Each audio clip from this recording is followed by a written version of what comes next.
স্বাগত বৈশাখী টেলিভিশনের নিয়মিত আয়োজন ইস্পাহানি মির্জাপুর জিরো আওয়ারে আপনাদের সাথে আছি আমি জুনায়েদ তালুকদার। দর্শক, এই অনুষ্ঠানে সমসাময়িক রাজনীতি, অর্থনীতি, আন্তর্জাতিক সহ গুরুত্বপূর্ণ বিষয় নিয়ে আমরা আলোচনা করি। আজকে আলোচনার বিষয় নির্ধারণ করেছি জুলাই গণ অভ্যুত্থান ও সমসাময়িক বিষয়।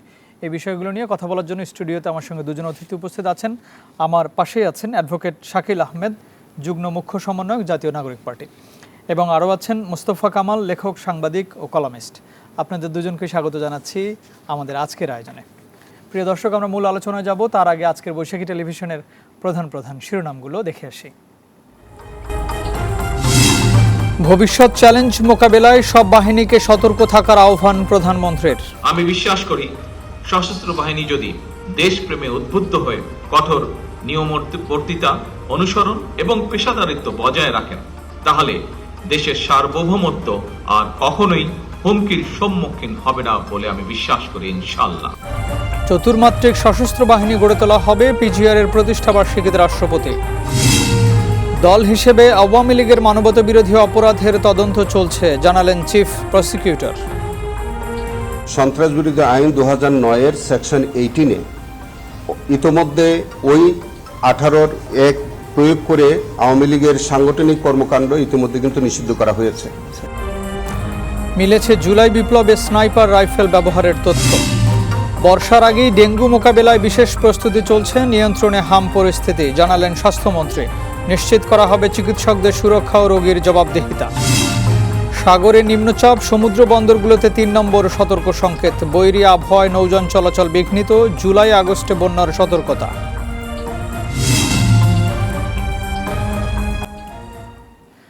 প্রিয় দর্শক, শিরোনামগুলো শুনছিলেন। আমাদের এই অনুষ্ঠানটি বৈশাখী টেলিভিশনের পাশাপাশি ইউটিউব চ্যানেল এবং ফেসবুক পেজে সরাসরি সম্প্রচারিত হচ্ছে। আপনারা সংযুক্ত থেকে আপনাদের মতামত জানাতে পারেন। আলোচনার বিষয় জুলাই গণ অভ্যুত্থান ও সমসাময়িক বিষয়। প্রথমে মোস্তফা কামাল, আপনাকে দিয়ে শুরু করতে চাই। আমরা জুলাই গণ অভ্যুত্থান নিয়ে আলোচনা করব। তার আগে একটা খুবই সাধারণ প্রশ্ন। সাধারণ এই জন্যই যে এই যে জুলাই গণ অভ্যুত্থান, সেখানে সাধারণ মানুষের অংশগ্রহণ, এই আন্দোলনটা যত দিন গড়িয়েছে ধীরে ধীরে শিক্ষক, ছাত্র, জনতা কেউই বাদ ছিল না, সাধারণ মানুষজন অংশগ্রহণ করেছে। কিন্তু যে উদ্দেশ্য নিয়ে আসলে এই অংশগ্রহণটি ছিল, মানুষের যে চাওয়া পাওয়া ছিল, মানুষ যে কারণে রাস্তায় নেমে এসেছিল, আসলে সেই কারণগুলোর কতটুকু বাস্তবায়িত হলো এবং কতটুকু হলো না বলে আপনার কাছে মনে হয়? জি, ধন্যবাদ আপনাকে। অত্যন্ত আলোচিত প্রশ্ন। যিনি রাজপথে ওইভাবে নামেননি তার কাছেও কিন্তু এটা আলোচনার বিষয়।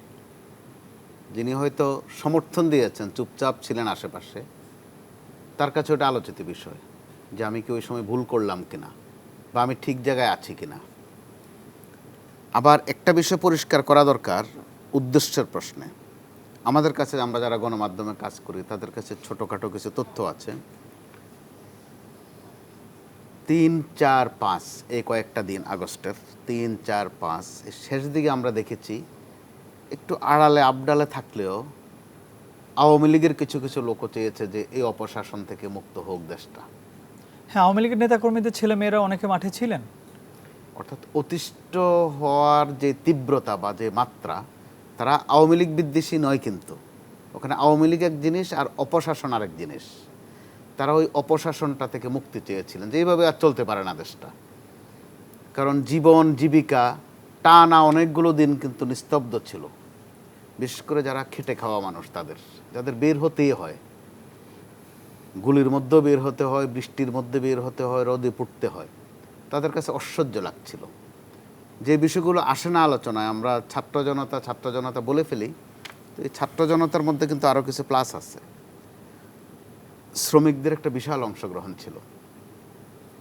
এই ডাব বিক্রেতা, বুট বাদাম বিক্রেতা, ফুটপাতে ছোট্টখাট্ট গার্মেন্টস শ্রমিকদের অনেকের মৃত্যুবরণও করেছে। তাদের জিনিসটা কিন্তু ওইভাবে ফোকাস হয়নি। আচ্ছা, আবার জনতা বলতে গেলে শুধু সিভিলিয়ান মনে করা হয়, এটাও ঠিক নয়। একটা পর্যায়ে সেনাবাহিনীর ভূমিকাও আমরা দেখেছি, একেবারে রাস্তায় নেমে গেছেন তারাও।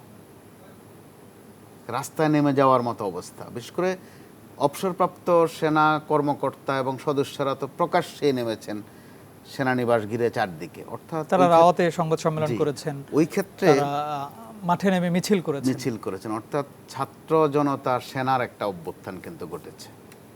অন্য কোনো আন্দোলনের সাথে এই কয়েকটা সূচকে 24-এর গণ আন্দোলনের একটু তফাৎ আছে। তো ওই তফাৎ খুব একটা ব্যাখ্যা বিশ্লেষণ করার দরকার করে না, কিন্তু অল্প সময়ের মধ্যে আমরা দেখলাম খুব দুঃখজনকভাবে সম্প্রতি তো একদম পরিষ্কার এটাকে গণ আন্দোলন মানতে রাজি নয় কেউ কেউ। বিপ্লব তো নাই, যেটা বিপ্লবের স্কেলে পড়ে না, গণ আন্দোলনও মিন করে না। এটা কিন্তু অনেকটা 71-এর অনেক পরে এসেছে এক পর্যায়ে, যে এটার নাম হচ্ছে গন্ডগোলের বছর, যুদ্ধের বছর না, গন্ডগোলের বছর। তো কেন এই কথাগুলো আসে? যারা বলে তাদেরকে কি একতরফা দায়ী করা যাবে? না, কারণ তাদেরও তো কিছু স্বপ্ন ছিল, কিছু আশা ছিল। এই 24-এর আশাটার ব্যাপকতা এত বেশি ছিল, প্রথমে আমরা শুধু শিক্ষার্থী করেছি, শিক্ষার্থীর সাথে তো তার মাও নেমে গেছেন বিভিন্ন জায়গায়, কিন্তু শিক্ষার্থীদের শিশুদের সাথে কিন্তু তাদের মারাও নেমেছেন। একটু দূরে দেখা গেছে খালাও আছেন, বোনও আছেন, তারা কিন্তু শিক্ষার্থী না, যদিও নাম আমরা বলেছি শিক্ষার্থী।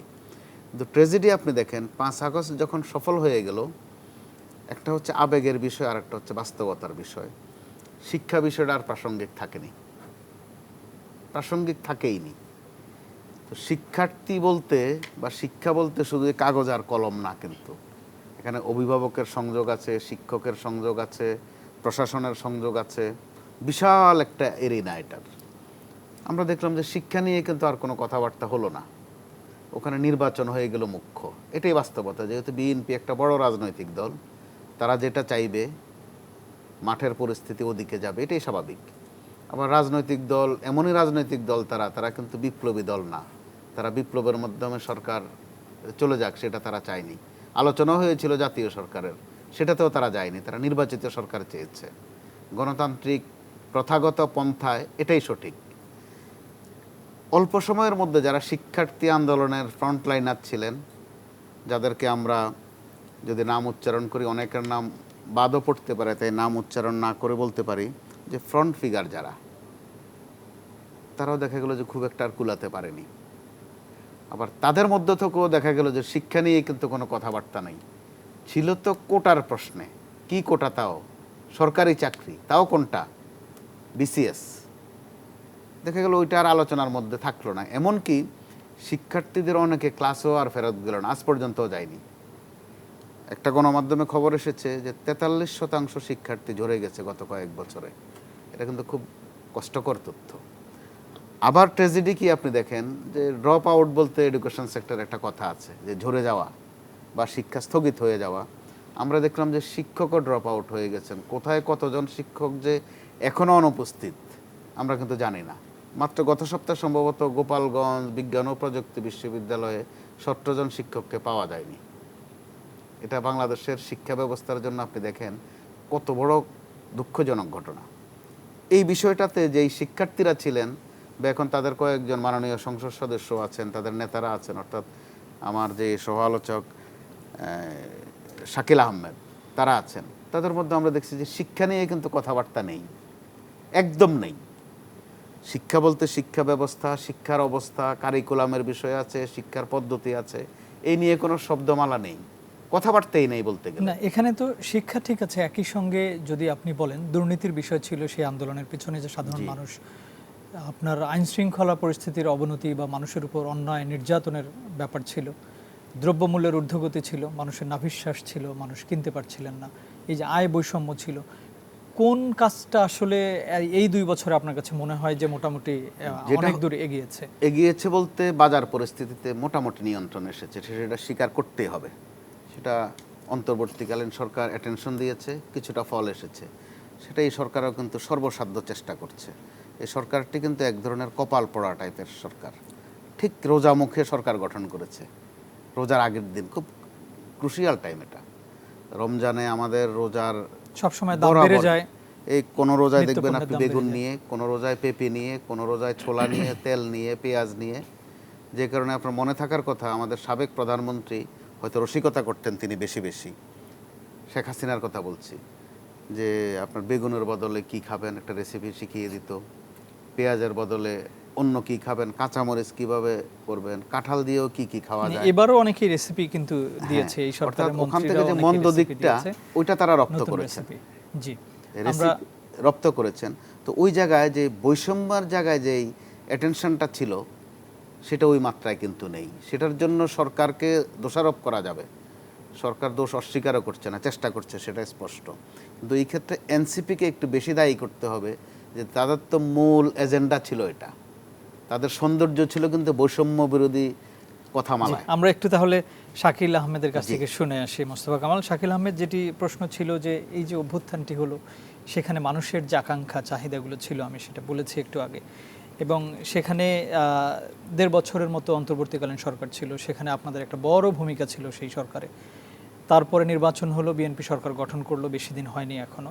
যে কথাটি মোস্তফা কামাল বলছিলেন যে এগুলো, এই যে বৈষম্যগুলো, সেগুলোকে, এই বৈষম্য বাস্তবায়ন করার জন্য আপনাদের একটা বড় ভূমিকার দরকার ছিল। সেই ভূমিকা কি আপনারা পালন করেছেন কিনা বা করছেন কিনা? জি, আপনাকে ধন্যবাদ। প্রথম কথা হচ্ছে যে জুলাই গণঅভ্যুত্থানের পরে বাংলাদেশের মানুষের প্রত্যাশা অনেকাংশে বেড়ে গেছে, যে আমরা মনে হয় একটা কাদামাটি নতুন পেয়েছি, যেটাকে নতুনভাবে তৈরি করতে পারবো, যেটা হবে আমাদের স্বপ্নের একটা রাষ্ট্র, যেটা হবে কল্যাণমুখী, ইনসাফ ভিত্তিক, যে রাষ্ট্রটা হবে আমরা যেরকম ইউরোপ আমেরিকাকে দেখি, মানে রাষ্ট্র জনগণের হয়ে কাজ করবে, বা সংবিধান যে বলছে যে রাষ্ট্রের মালিক আপনি নাগরিক, কিন্তু বাস্তবে দেখছি যে রাষ্ট্রের মালিক আমলা, রাষ্ট্রের মালিক সরকারের কিছু নেতৃবৃন্দ। তাহলে বাস্তবতার বাইরে এসে আমি নাগরিক হিসেবে রাষ্ট্রের মালিকানা দাবি করতে পারবো, কিংবা আমি নাগরিক হিসেবে রাষ্ট্রের মালিক বুঝে পাবো, এইটা নিশ্চিত হবে, এটা আমরা সবাই ভেবেছিলাম বা প্রত্যাশা করেছিলাম।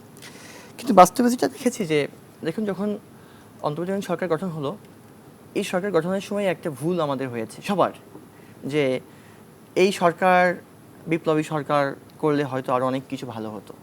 আচ্ছা, সেই প্রশ্নে আমি না যাই, এটা অনেক বড় ডিবেট।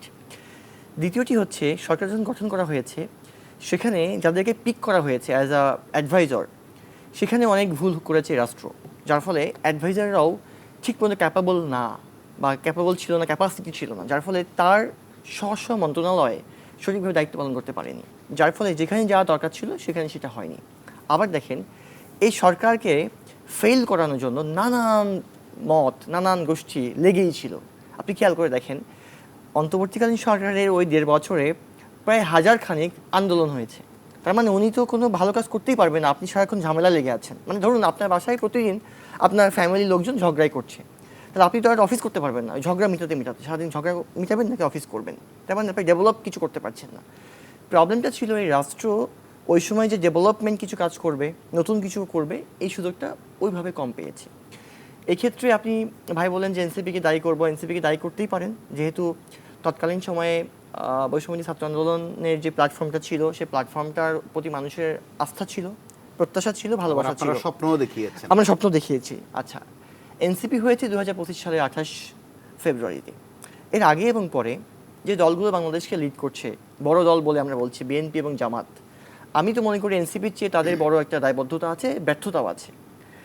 যদি অন্তর্বর্তীকালীন সরকারটা গঠন হতো রাষ্ট্রের যেটা প্রয়োজন সেভাবে, তাহলে এটার অনেকাংশেই পূরণ হতো। দ্বিতীয়টি হচ্ছে, আমরা এই সরকার গঠনের পরেই এবং আগেই ভিন্ন ভিন্ন দলগুলো ইলেকশন নিয়ে পাগল হয়ে গেল। অর্থাৎ এই সরকারের তো মূল এজেন্ডা ছিল 3টি: সংস্কার, বিচার এবং নির্বাচন। কিন্তু আমরা দেখলাম যে বিচার সংস্কার নিয়ে কারো কথা নাই, কথা হচ্ছে নির্বাচন দেন, কারণ ইলেকশন দিয়ে আমি ক্ষমতায় যাব, ক্ষমতায় গিয়ে আমি খুব ভালো মন্দ খাবো, এবং আমি কোনোভাবেই হাসিনার আমলকে পার করে দিতে চাই, এরকম কথাবার্তা ছিল। একটু আগে আমি পরে বলতেও পারবো অনেক কিছু। তাহলে এই যে খাওয়ার ধান্দায় লেগে পড়লো, এবং এই যে ইলেকশন হতেই হবে প্রেশার দিতে শুরু করলো, যার ফলে খেয়াল করে দেখেন, অন্তর্বর্তীকালীন সরকার 25 সালের অগাস্টের পরে বা সেপ্টেম্বরের পরে তেমন কোনো নতুন কাজ করতে পারেনি। তাদেরকে ইলেকশনের একটা পরিবেশ তৈরি করতে সময় চলে গেছে। এবং কথিত আছে যে এই সরকারকে যে হেল্প করবে বিভিন্ন অথরিটি, ইট কুড বি আমলা, it could be army, police, কেউ তাদেরকে হেল্প করেনি। কেন করেনি? Everybody knows. সেই ব্যাখ্যা আমি যাচ্ছি না। যে করেনি, যার ফলে এই সরকার তার অনেক সিদ্ধান্ত, কঠিন সিদ্ধান্ত পালন করতে পারেনি কিংবা কার্যকর করতে পারেনি, যেগুলো করতে পারলে আমাদের অনেক প্রত্যাশা পূরণ হতো। এখন আসি, সরকার অনেক কিছু পারেনি কারণ সময় কম ছিল, এবং একটা অভ্যুত্থানের পরে একটা রাষ্ট্র যেই পরিমাণ সমস্যার মধ্য দিয়ে যায়, বাংলাদেশ তুলনামূলক কম সমস্যার মধ্য দিয়ে গেছে। তুলনামূলক ধরুন 5 থেকে 8 আগস্ট বাংলাদেশে কোনো সরকার ছিল না, কিন্তু দেখেন তো ওই 3 দিনে বাংলাদেশে কতটুকু হত্যাযজ্ঞ হয়েছে, কতটুকু প্রবলেম হয়েছে, কতটুকু ক্রিমিনাল অফেন্স হয়েছে। অন্য দেশে দেখেন 1 ঘন্টায় যা হয় বাংলাদেশে 3 দিনে তার চেয়ে কম হয়েছে। সেখানে মানুষজন নিজেরাই পাহারা সবাই দিয়েছে। পাহারা দিয়েছে, সে মানুষগুলো ট্রাফিকিং করেছে। অর্থাৎ আমরা এই রাষ্ট্রকে ভালোবাসি, এই রাষ্ট্রকে ওন করি, আমরা এই রাষ্ট্রের সমাধান বা সমস্যাকে সমাধান করতে চেয়েছি। এখন এই জুলাই অভ্যুত্থানের ফলে আমরা কি পেয়েছি? প্রথম আমরা একটা সফলতা পেয়েছি, এটা হচ্ছে হাসিনার ফ্যাসিবাদী যেই কার্যক্রম ছিল এটা থেকে আমরা মুক্তি পেয়েছি। সেখানে মানুষের নাবিশ্বাস ছিল, প্রশাসনের একনায়কতন্ত্র ছিল, ঘুষ বাণিজ্য, পুলিশের কাউকে দেখলে অ্যারেস্ট করে নিয়ে যাচ্ছে, মানুষকে কোনো মানুষ মনে করছে না, জেল জুলুম মামলা, কথা বলার কোনো ইন্ডিপেন্ডেন্সি নাই, এগুলো আমরা হারিয়ে ফেলেছিলাম। সেখান থেকে আমরা মুক্তি পেয়েছি। এখন প্রশ্ন করতে পারেন সেটাকে এখনো মুক্তি পাচ্ছি কিনা? হ্যাঁ, তার চেয়ে কমেছে, তার চেয়ে এখন অনেকটা মুক্ত আমরা আছি, ভালো আছি। এখন এই সরকারের দায়িত্ব হচ্ছে মানুষের যে প্রত্যাশা ছিল, জুলাই গণঅভ্যুত্থানে এতগুলো মানুষ জীবন দিয়েছে, কৃষক থেকে শুরু করে একদম হাইস্ট লেভেল, তাহলে এই মানুষগুলো জীবন দিয়েছে কি চেয়েছে? তারা কিন্তু চাইনি যে আমি বাড়ি গাড়ি, তারা চাইনি যে আমি রাষ্ট্রের আমি কোনো নেতৃবৃন্দ হব, আমি এমপি হব, মন্ত্রী হব। চেয়েছিল এই রাষ্ট্রটা সুন্দর হোক, মানবিক রাষ্ট্র হোক। তাহলে এই সরকারের দায়িত্ব হবে আগামী যে 5 বছর তার সময় পাচ্ছে, এর মধ্যে নিয়ম করে, প্ল্যান করে, সুন্দর করে এইগুলোকে বাস্তবায়ন করা। পাশাপাশি জুলাই সনদ যেটি করা হয়েছে, সকল দল সকল মতের একটা নির্যাস, এটাকে বাস্তবায়ন করলে হয়তো অনেকাংশেই মানুষের যে প্রত্যাশা পূরণ হবে। এর বাইরে যেগুলো আছে এই সরকারকে দায়িত্ব নিতে হবে। জি, আমি এখানে আরেকটি প্রশ্ন করতে চাই। আপনি বলছিলেন যে যখন অন্তর্বর্তীকালীন সরকার গঠন করা হয় সেখানে অনেককেই নিয়ে আসা হয়েছে যারা অভিজ্ঞ ছিলেন না দেশ পরিচালনার জন্য, কিন্তু অভিজ্ঞতার কারণে হয়তো তারা ঠিকমতো পরিচালনা করতে পারবেন না। কিন্তু এখন এসে আমরা যেটা দেখছি তাদের মধ্যে অনেকেই দুর্নীতির সঙ্গেও জড়িয়ে গিয়েছিলেন এবং আপনাদের এনসিপির অনেক, তারা সেই সময় বৈষম্য বিরোধী ছাত্র আন্দোলনে ছিলেন, তারাও 2 জন ছিলেন, সেখানে 3 জন। তাদের মধ্যে অনেকেরও আমরা সেই সময় কথা শুনেছি, এখনো শুনছি, তারাও দুর্নীতির মধ্যে জড়িয়ে গেলেন রাষ্ট্র ব্যবস্থার মধ্যে ঢুকে। দুর্নীতির বিষয়ে আমার একটা কথা, সেটা আমার পরিচিত হোক, নোন আর আননোন, হতে পারে সবার জন্য একটা নিয়ম করতে হবে, দুর্নীতিটা স্পেসিফিক তদন্ত করতে হবে। করে আপনি যদি প্রমাণ পান, অবশ্যই কঠিন শাস্তির মধ্যে আনতে হবে, অ্যাজ পার ল যা হবে। আর না পেলে তাদেরকে রিলিজ করতে হবে। কিন্তু দুর্নীতি করেছে মিডিয়াতে আমি রেগুলার বলছি, আলটিমেটলি এটা কোনো রেজাল্ট পাচ্ছি না, ইয়েস অর নো, তাহলে যেটা হবে মানুষ রাষ্ট্রীয় ব্যবস্থার উপরে আস্থা হারিয়ে যাবে।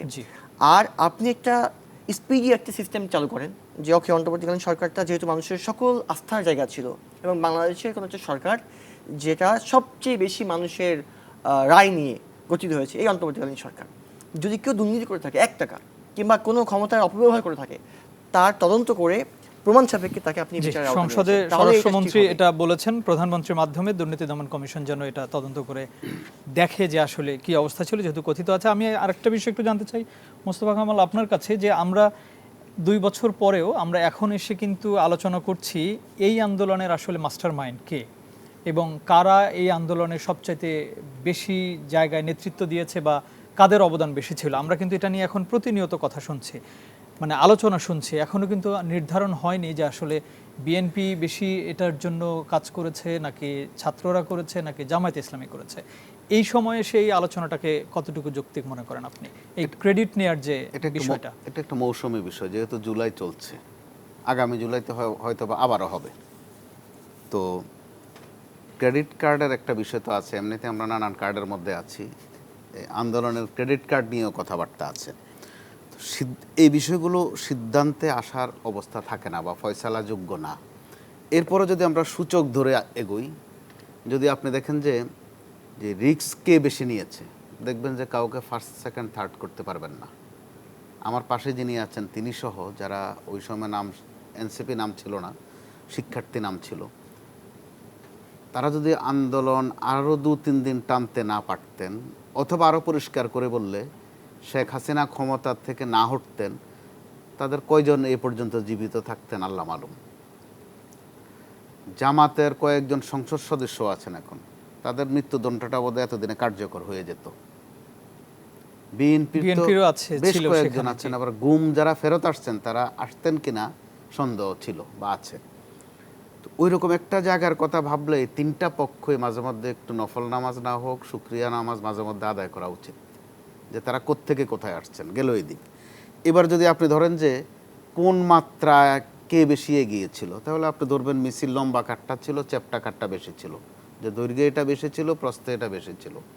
কিন্তু কোন মিছিলে তো একক কারো মিছিল ছিল না, সেই মিছিলে তো সাধারণ মানুষ কখনো একাও ছিল। আর আসলে কেউই সাধারণ না, সবাই কম বেশি অসাধারণ। কিন্তু অনেক প্রকারের ছিল। মানুষ ছিলেন সেখানে। এবার যদি আপনি মৃত্যুর শিকার ধরেন, বিশেষ করে বিচারিক হত্যাকাণ্ডের শিকার বেশি জামাতে ইসলাম, তাদের 6-7 জন নেতাকে ফাঁসি দেওয়া হয়েছে। আবার যদি গুমের সূচক ধরেন, সবচেয়ে বেশি বিএনপির গুমের শিকার তারা বেশি। তারা আন্দোলনে সফল হয়েছে, ব্যর্থ হয়েছে, আলোচনা চলতে থাকবে আরও, কিন্তু তারা যে নির্যাতন সয়েছে ওইটা কিন্তু আপনি পাল্লা দিয়ে মাপতে পারবেন না।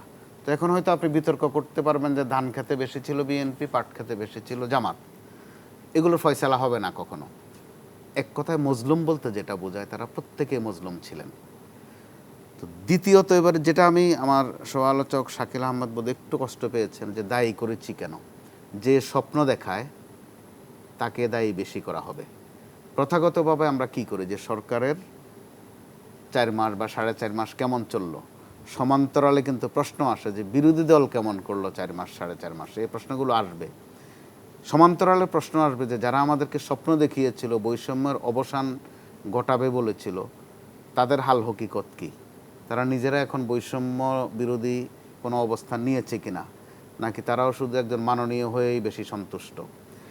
এসবের মধ্য দিয়ে আরেকটা স্বপ্ন তারা খুব মারাত্মকভাবে দেখিয়েছিল, যেটা যুগের পর যুগ আলোচনা হয়েছে, যে যাদেরকে আমরা মাননীয় সংসদ সদস্য বলবো বা যারা নির্বাচিত হবেন, তারা সংসদ নিয়ে থাকবেন, আইন প্রণয়ন নিয়ে থাকবেন, আইন সংস্কার নিয়ে থাকবেন।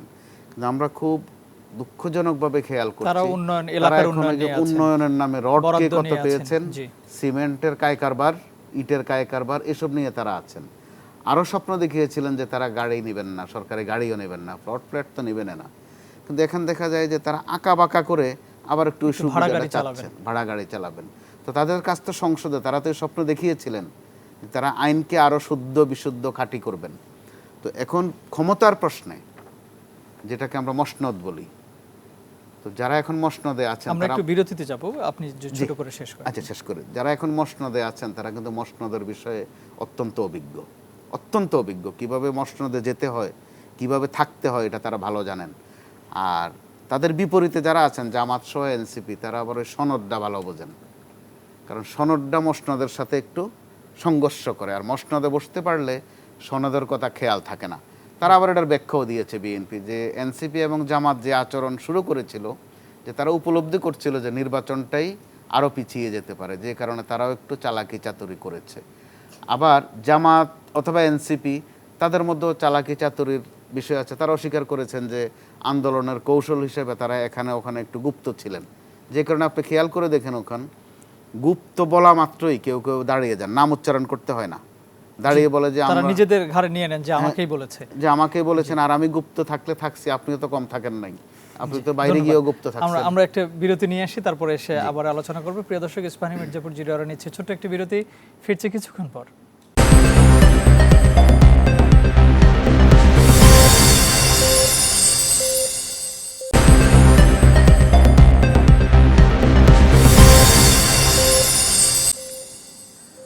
আবারও স্বাগত ইস্পাহানী মির্জাপুর জিরোয়ারে। আমরা কথা বলছিলাম জুলাই গণ অভ্যুত্থান নিয়ে।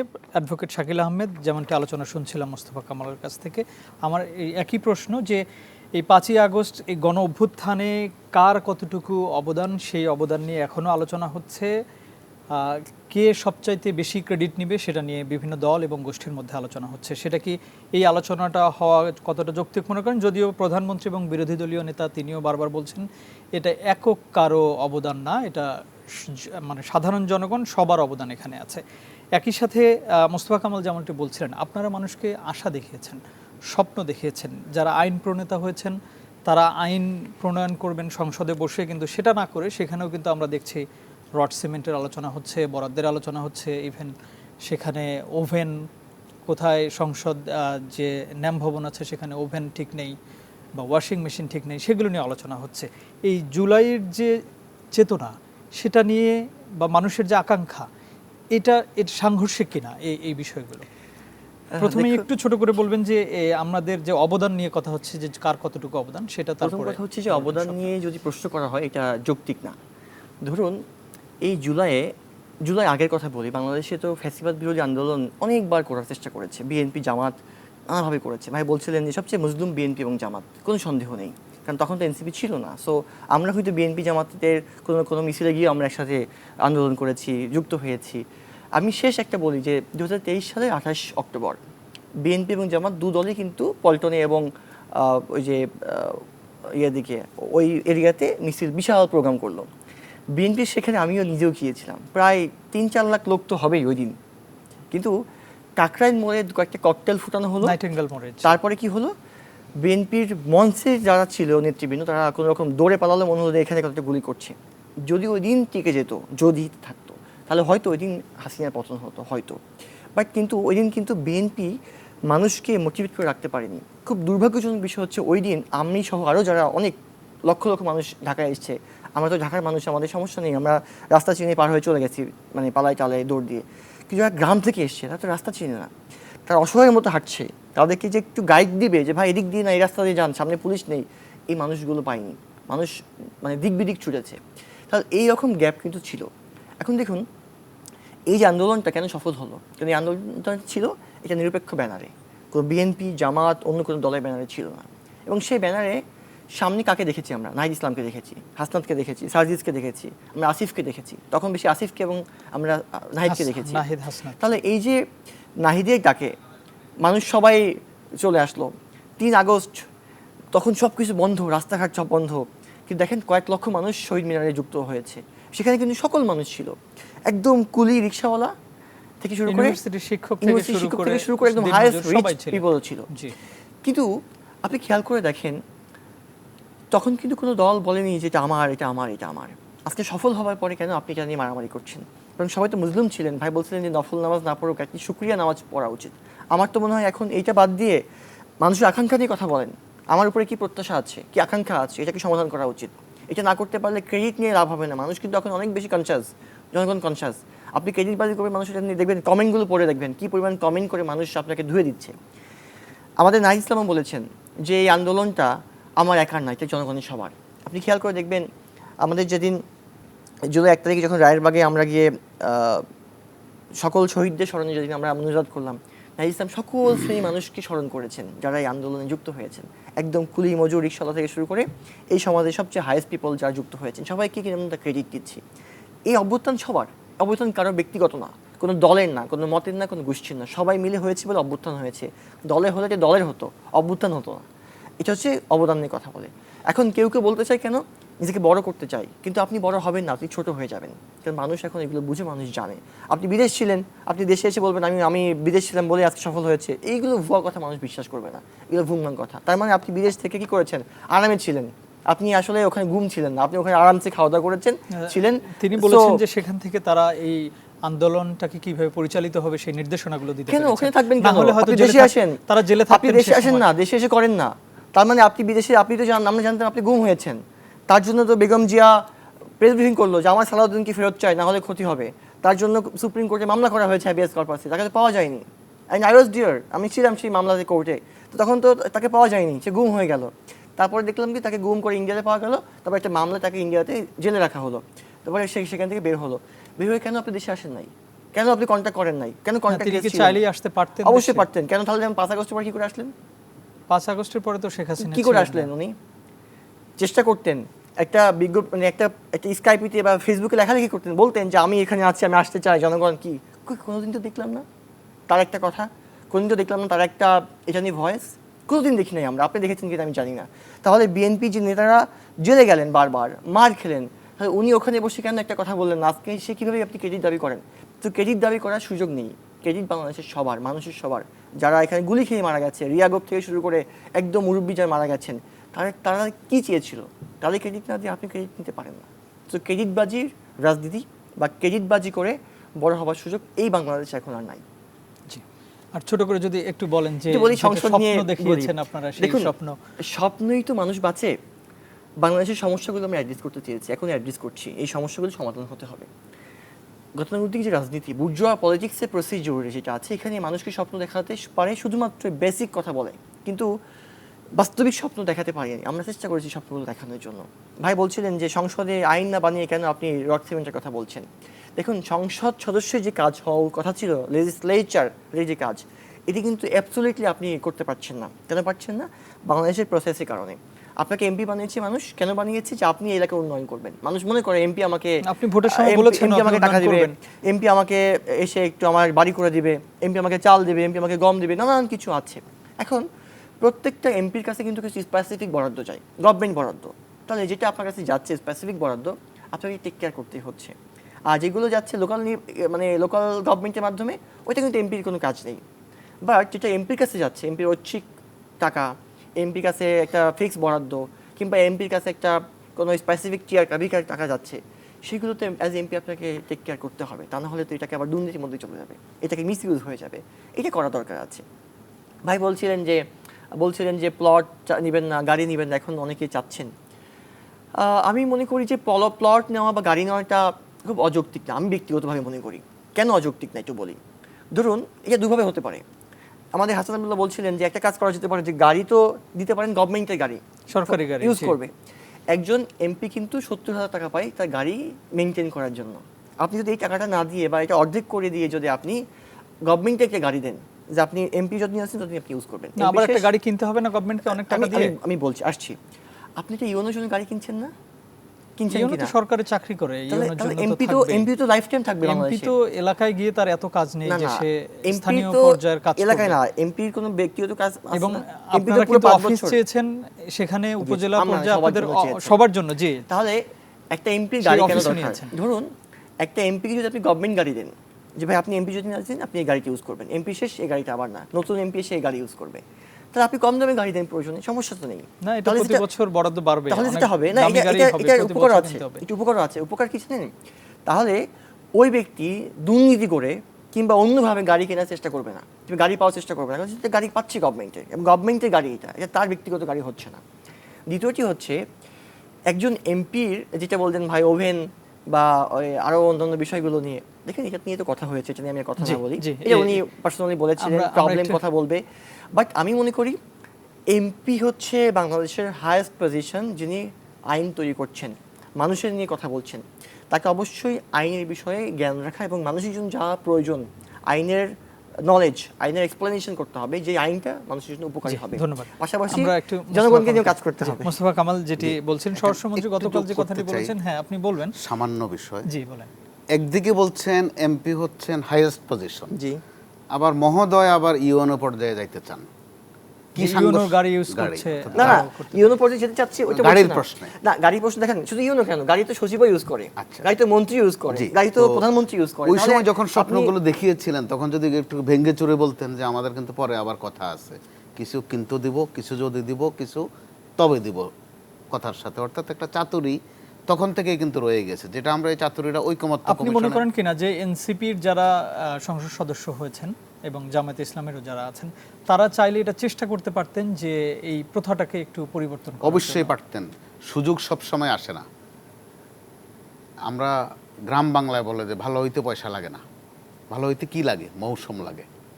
কখনো কখনো নিয়ত পরিষ্কার থাকলেও ভালো হওয়া যায় না। 24 কিন্তু একটা সুযোগ এনে দিয়েছিল। এমপি সাহেব বা এমপি মহোদয় তিনি তার মূল ফাংশন হচ্ছে সংসদে, আইনের কাছে, বিচারের কাছে, রাষ্ট্রীয় ব্যবস্থার কাছে। তিনি এলাকায় ইয়ে অনুযায়ী গাড়ি ব্যবহার করবেন, তুলনা করে ফেললেন ওখানে, এটাতে কিন্তু একজন মাননীয় সংসদ সদস্যের ওজন বাড়লো না, বরং কমলো। দ্বিতীয়ত দেখেন, গত সংসদে অর্থাৎ এই সংসদের আগে আমরা বিরক্ত ছিলাম কি নিয়ে, যে মাঝে মধ্যে মমতাজ একটু গান গায়, যে রাষ্ট্রে এত টাকা খরচ করে মমতাজের গান শোনার জন্য এই সংসদ, উনি স্বরচিত গানও গাইতেন, তাৎক্ষণিক একটা গান বানিয়ে ফেলতেন, প্রধানমন্ত্রীকে নিয়ে সবাই টেবিল কিলাইতেন, 2 হাত দিয়েও কিলাইতেন, কেউ কেউ তবলার কাজ করতেন ওনারা। তো এই সংসদে গত কয়েকদিনও তো খরচ তো ওই রকমে যাচ্ছে। যদি প্রশ্ন আসে 2 দিন পরে যে আপনারা সংসদে এই ওয়াশিং মেশিন নিয়ে কতক্ষণ আলাপ করেছেন, রাষ্ট্রের কত টাকা খরচ হয়েছে, আরও যদি প্রশ্ন আসে যে সংসদে আপনারা মুতাবিয়া কাকে বলে, মুতাবিয়ে, এটা এটা নিয়ে সবাই আলোচনা জানে, হয়েছে। এটা নিয়ে আলোচনা হয়, কি দামি জিনিস। আবার একটি দলের স্পিকার এটা এক্সপান্স করেছেন জি, এই বিষয় নিয়ে এই কথা এক্সপান্স বলার পর। করতেও তো একটু সময় লেগেছে, জি। ওখানেও খরচ লাগছে, কিন্তু এক্সপান্স করতেও খরচ লাগে।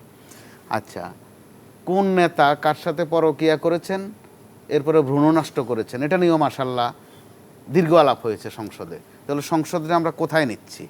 আচ্ছা ঠিক আছে, মাঝে মধ্যে তারা বিনোদন দিচ্ছেন, কোরআন তেলাওয়াত করছেন, কারটা বেশি সুন্দর হচ্ছে, কার মাখরাজ আদায় কত ভালো, কে নামাজ বেশি করে পড়েন, জি কে কোন আমরা কিসিমের মোস্তফা আলেম। কামাল আমরা একটা বিরতিতে যাব, জি। এসে আবার আপনার কাছ জি। থেকে 2 মিনিট শুনবো। প্রিয় দর্শক, ইস্পাহানী মির্জাপুর জিরো আওয়ারে নিচ্ছি ছোট্ট একটি বিরতি, ফিরছি কিছুক্ষণ পর।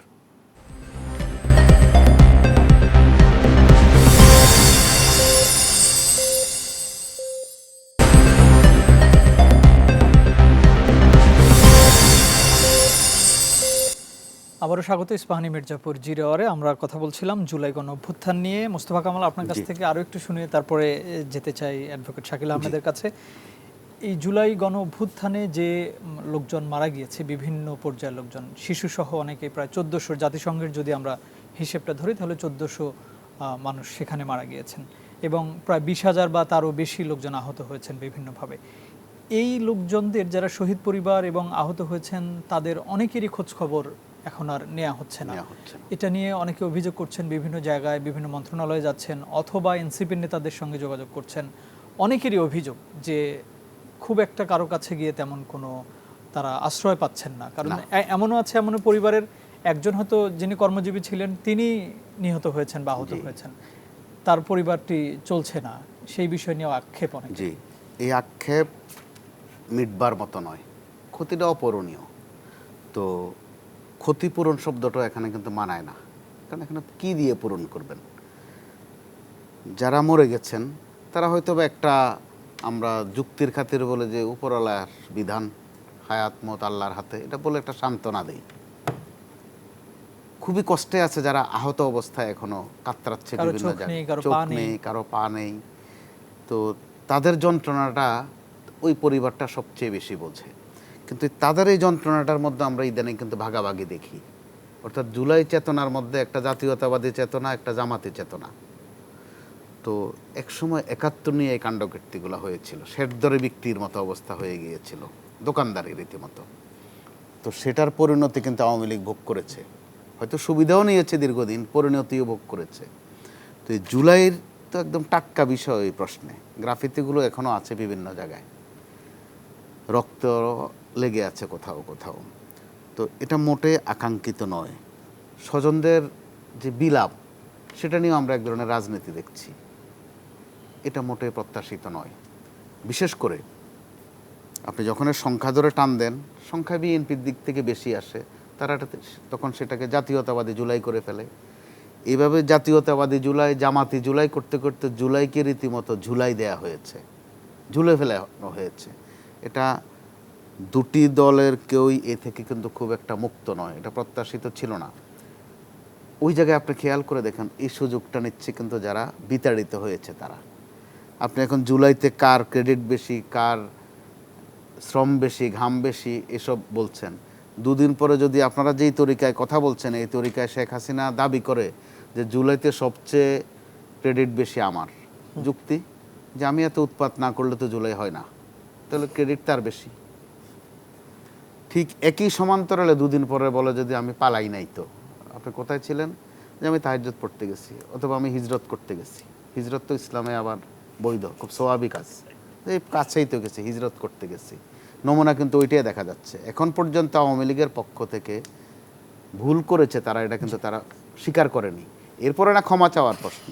By this time NCP, BNP এবং জামাত আওয়ামী লীগের 3টা ভাগ করে ফেলেছে। একটার নাম ভালো আওয়ামী লীগ, একটার নাম দুষ্ট আওয়ামী লীগ, আর একটা ইংরেজি দিয়ে কয় রিফাইন্ড আওয়ামী লীগ। আওয়ামী লীগ নিয়ে কথা বলবো, আমি যদি ওই প্রশ্নটাতেই থাকি যে তাদের খোঁজ খবর নিচ্ছেন না তেমন কেউ, সেটা নিশ্চয়ই এই সরকার এবং এনসিপি, জামায়াত ইসলামী সবার উচিত যারা আহত জুলাই যোদ্ধা এবং যারা নিহত হয়েছেন, শহীদ হয়েছেন, তাদের পরিবারের খোঁজ খবর অবশ্যই সেটা তাদের নৈতিক দায়িত্ব। এবং খোঁজ যে নিচ্ছেন না তা কিন্তু নয়। আমরা এই খোঁজ খবর নেওয়ার প্রশ্নেও দেখছি 3টি দলকে খোঁচা দিচ্ছে। কিন্তু গতকালও যেটা মাননীয় প্রধানমন্ত্রী সর্বোচ্চ চেষ্টা করা হয়েছে যে একটা নান্দনিকতা আনতে, এটাকে সর্বজন গ্রাহ্য করার ক্ষেত্রে আমরা দেখলাম একদিনের মধ্যেই যে কার নাম যেন কোন জায়গা থেকে বাদ পড়েছে। এই যে ত্রুটি ধরা, এই খোঁচা দেয়া, এগুলো কিন্তু আওয়ামী লীগের জন্য সুবিধা হচ্ছে এবং আওয়ামী লীগ কিন্তু তাদের বয়ানগুলো আবার দিতে পারছে। যে কথাগুলো একসময় 30টা সেকেন্ডে শেষ করে ফেলি, তারা এই ঝগড়াটা করতে গিয়ে দুটা দল যে কাজগুলো করছে, এক সময় শেখ হাসিনা বিএনপি সম্পর্কে যে কথাগুলো বলতো, এখন জামাত এনসিপি কিন্তু এই কথাগুলো বলছে। আবার শেখ হাসিনা এক সময় জামাত সম্পর্কে যে কথাগুলো বলতো, বিএনপি এখন জামাত সম্পর্কে ওই জি, কথাটা সেটা বলছে। আমরা অর্থাৎ সংসদে আওয়ামী লীগের দেখতে অভাবটা তারা কিন্তু পাচ্ছি পূরণ করে এবং দিচ্ছে। বাইরেও দেখতে পাচ্ছি। অ্যাডভোকেট শাকিল আহমেদ, এই যারা জুলাই অভ্যুত্থানে আহত এবং নিহত তাদের খোঁজ খবর আপনারা কেমন নিচ্ছেন? আমরা দেখছি যে বিভিন্ন জায়গায় অভিযোগ যে তাদের প্রতি তেমন খোঁজ খবর নেওয়া হচ্ছে না, যদিও আবু সাইদ বলেন, ওয়াসিম বা মুগ্ধ যারা মিডিয়াতে সবসময় যাদের নামগুলো আসে তাদের বিষয়টা একটু ভিন্ন, কিন্তু এছাড়া অন্যান্য যারা আছে তাদের বিষয়ে তেমন কোনো খোঁজ খবর নেওয়া হচ্ছে না, তারা নিভৃতে আছেন এবং খুবই কষ্টে আছেন। দেখুন, এই বিষয়টি বাস্তব যে সবার খোঁজ খবর নেওয়া হচ্ছে না, নেওয়ার সুযোগও আসলে আমাদের কাছে খুব কম, বা সুযোগ বলতে সামর্থ্য কম। খোঁজ খবর নিতে গিয়ে দুটো বিষয় আমরা সামনে পাই। একটা হচ্ছে পরিবারের আর্থিকভাবে সাহায্য করা বা সহায়তা করা বা পাশে দাঁড়ানো, আরেকটি হচ্ছে মানসিকভাবে তাদের সাথে থাকা। এনসিপি হওয়ার শুরু থেকেই বা এনসিপি হওয়ার আগেই নাগরিক কমিটি যখন আমাদের করা হয়েছিল গত 24 সালের সেপ্টেম্বরে, তখন থেকেই আমরা জুলাই গণঅভ্যুত্থানে একটা সেল করেছিলাম এবং তার অধীনে আমরা চেষ্টা করেছিলাম যে সরকারকে সহায়তা করতে, যে শহীদ এবং আহতদের লিস্টগুলোকে কালেকটিভলি করার জন্য। তো সরকারের একটা ব্যর্থতা ছিল প্রথম দিকে, যে সেই সরকার list নিয়ে অল্প অনেক সময়ের প্রশ্ন মধ্যে আছে। লিস্ট করতে পারেনি, লিস্ট করতে লম্বা টাইম লেগেছে, যেখানে জামাত অনেক দ্রুত লিস্ট করতে পেরেছিল এবং জামাত কিন্তু প্রত্যেক শহীদ পরিবারকে তারা একটা ভালো অ্যামাউন্ট তারা কিন্তু দিয়েছিল। দেখুন, এরপরে সরকার কি করলো, একটি জুলাই শহীদ স্মৃতি ফাউন্ডেশন করা হলো, অন্তর্বর্তী সরকার। যেটার মাধ্যমে গভর্নমেন্ট 100 কোটি টাকা তাকে দেওয়া হলো এই ফাউন্ডেশনকে, এবং এই ফাউন্ডেশন থেকে যারা আহত এবং শহীদ পরিবার প্রত্যেককে কিন্তু ওই যে ক্রাইটেরিয়া অনুযায়ী তাদেরকে একটা করে ডোনেশন বা একটা টোকেন মানি দেওয়া হয়েছে, এবং অ্যামাউন্টটা কিন্তু খুব ছোটো না, মোটামুটি ভালো অ্যামাউন্ট, যেটা দিয়ে একটা পরিবার মোটামুটি চলতে পারবে। এখন দেখা গেছে এই অ্যামাউন্টটা নেওয়ার ক্ষেত্রে আমরা অনেক প্রবলেম ফেস করেছি। আমি নিজে কিছু লিগ্যাল ম্যাটার দেখেছি। ধরুন কেমন একটা বলি, যে একজন ব্যক্তি, ধরুন আপনি মারা গেছেন, তো আপনার ওয়াইফ আছে, অন্য এক ভদ্র মহিলা এসে বলছে উনি তো আমার হাজব্যান্ড ছিলেন। তার মানে একই ব্যক্তি একাধিক ওয়াইফ এসে দাবি করছে যে এই টাকাটা আমি পাও না, আমি কাকে দিব। এটা নিয়ে আমাদেরকে নানা লিগ্যাল ম্যাটার সলভ করতে হয়েছে, লম্বা টাইম লেগে গেছে। আবার একজন লোক, একটা বাচ্চা মারা গেছে, বাবাও চাচ্ছে টাকা, মাও চাচ্ছে টাকা, এখন বাবা মা বলছে আমাদের সম্পর্ক খারাপ, আমাকে দাও। আচ্ছা, এটা নিয়ে ইস্যু না, কিন্তু সমস্যা যেটা হয়েছে, এই টাকা তো শেষ হয়ে গেছে দেওয়ার পরে, তাহলে আমার যে আহত আছে, যার ট্রিটমেন্ট করতে হচ্ছে টাকা, কিন্তু টাকা আমি দিতে পারছি না রেগুলার। এখন দেখেন, এখন আমার অনেক ভাই অনেক বোন হসপিটালে কাটকাচ্ছে, তাকে আমি বেস্ট ট্রিটমেন্ট দিতে পারছি না, বাংলাদেশে তার ট্রিটমেন্ট নেই, বিদেশ নিতে পারছি না।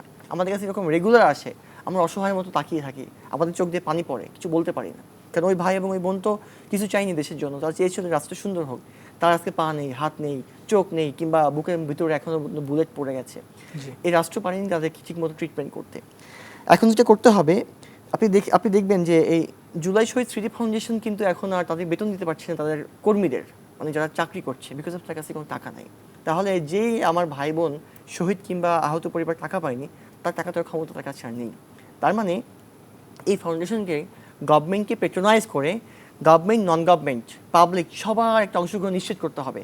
যদি সবাই শুধু 1 টাকা করে আমি দিই, তাহলে কিন্তু 15 কোটি টাকা চলে আসবে বাংলাদেশের মানুষের মিনিমাম। তাহলে এটা দিয়ে কিন্তু আবার চলবে। তাহলে এইটাকে যদি পেট্রোনাইজ করি, দেশি বিদেশি ফান্ড পাই, তাহলে আমার মনে হয় এই জায়গাটা যদি আমরা একটা সুন্দর করতে পারি, তাহলে সকল শহীদ এবং আহত পরিবার ঠিকমতো অনুদানটা পাবে। গভর্নমেন্টের ইনিশিয়েটিভ নিয়েছে এবছর যে তারা মুক্তিযুদ্ধের মতো ঠিক ভাতা পাবে সকল আহত এবং শহীদ পরিবাররা, বা এই ক্যাটাগরি ওয়াইজ। এটা নিয়ে প্রশ্ন থাকতে পারে, আমি যাচ্ছি না, এটা ভালো উদ্যোগ। আমার মনে হয় যে সকল পরিবারগুলো অ্যাটলিস্ট ইকোনমিক্যালি একটা হেল্প পাবে। এখন এই জায়গাটাতে খোঁজখবর নেওয়ার ক্ষেত্রে বিএনপি, আওয়ামী লীগ তো তাই, বিএনপি, জামাত, এনসিপি, এখানে আলাদা করার সুযোগ নেই। আমি মনে করি জাতীয়তাবাদী, জামাতি, এনসিপি না, এই শহীদ, এই আহত যারা এটা আমাদের সবার। এই শহীদ তাদেরকে- আহতের কারণে কিন্তু আজকে এই সংসদ, শহীদ আহত হওয়ার কারণে আজকে আমি এখানে, না হলে আমি এখানে চকশোতে আসতে পারি না। তাহলে এই শহীদ এবং আহত ভাইদেরকে মাথা টাচ করে রেখে, আলাদা না করে, বরং এক হয়ে বাংলাদেশ করার জন্য আঘাত, তাহলে সম্ভব সুন্দর দেশ। অ্যাডভোকেট শাকিল আহমেদ, আপনি যদি 30 সেকেন্ডে কিছু অ্যাড 30 করতে চান। সেকেন্ড একটু যোগ করতে চাই, আমার আরো বিষয় ছিল, আমি আলোচনা করতে শেষ পারলাম করে না, ফেলি এই সময় জায়গায়। শেষ। জি। তো ওই কাজটা করতে গিয়ে, শহীদদেরকে মর্যাদা দিতে গিয়ে, মর্যাদার কিন্তু দল হয় না, জাতীয়তাবাদী মর্যাদা বা জামাতি মর্যাদা বা ডান মর্যাদা, বাম মর্যাদা বলতে কোনো ভাগ নাই। তো মর্যাদার জায়গাটা থেকে অবশ্যই করা উচিত, এবং সেটা খোলা মনে। এটার মধ্যে রাজনীতিটা খুব না আনা ভালো, কারণ রাজনীতি সম্পর্কে এরই মধ্যে মানুষের যে একটা আশা তৈরি হয়েছিল সেটা আবারও ফিকে হয়ে যাচ্ছে। ফিকে হয়ে যাচ্ছে, প্রতিনিয়ত ধন্যবাদ ফিকে হয়ে যাচ্ছে। জি, জি, তো এই জায়গা থেকে এনসিপির দায়িত্ব বেশি, আমি আবারও বলবো এনসিপি কে প্রেসারে রাখতে হবে, এই অন্তত এই বিষয়গুলো এনসিপি প্রেসার যেন কাকে ঠিকমতো বলে সেটা তৈরি হয়। করে কিন্তু বাংলাদেশে দেখিয়েছে। জি। সেই কারণে তাদের দায়িত্বটা একটু মোস্তফা বেশি। কামাল, অ্যাডভোকেট শাকিল আহমেদ, আপনাদের দুজনকে অসংখ্য ধন্যবাদ স্টুডিওতে এসে আমাদেরকে সময় দেওয়ার জন্য। প্রিয় দর্শক, এই ছিল আমাদের আজকের আয়োজন। আগামীকাল অন্য কোনো বিষয় এবং অতিথি নিয়ে আবারও দেখা হবে। সে পর্যন্ত ভালো থাকবেন। শুভরাত্রি।